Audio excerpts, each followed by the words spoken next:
First டேர்ன்ல அவங்க வந்து GT கொடுத்துட்றாங்க அஸ் யூஷுவல். ரெண்டாவது டேர்ன்ல என்ன கொண்டு வந்துடுறாங்கன்னா எஸ்சிஏ ப்ரிஃபரன்ஷியல் அப்படிங்கிறத கொண்டு வந்துடுறாங்க. இப்போ நீங்கள் டிஎன்பிஎஸ்சி குரூப் 4 எடுத்துட்டீங்கன்னா விஏஓ ஜூனியர் அசிஸ்டன்ட்லாம் போடுறாங்கன்னா விஏஓங்கிறது ஒரு யூனிட், ஜூனியர் அசிஸ்டன்ட் அப்படிங்கிறது ஒரு யூனிட்.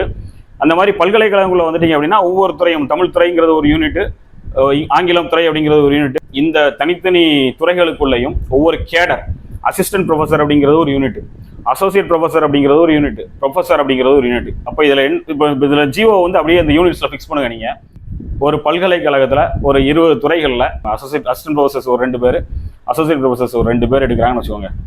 GTSCA அசிஸ்டன்ட் ப்ரொஃபஸருக்கு ஒரு GTSCA, அசோசியேட் ப்ரொஃபஸருக்கு ஒரு GTSCA.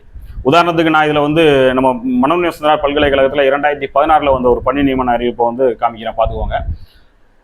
GTSCA அப்படிங்கிறது வரும்போது என்ன ஆகுது அப்படின்னா 2 போஸ்ட், இந்த அசிஸ்டன்ட் ப்ரொஃபஸரில் இந்த 2 போஸ்ட்டில் ஒரு SCA உள்ள வந்துடுறாங்க.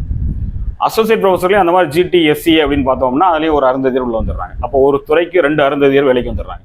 இந்த டேர்ன் வருதுல்ல, GTSC, MBC, BC, இதில் வந்து அந்த BCM அப்படிங்கிற கேட்டகரி எங்கே வருதுன்னா 15வது இடத்துல வருது. சிம்பிளாக சொல்கிறதா இருந்தால் ஒரு பல்கலைக்கழகத்தில் அசிஸ்டன்ட் ப்ரொஃபஸர் போஸ்ட்டில் ஒரு இஸ்லாமியர் உள்ளே வரணும் அப்படின்னா 80லேருந்து 100 வருடங்கள் அந்த ரிசர்வேஷனுக்காக அவங்க காத்திருக்கணும்.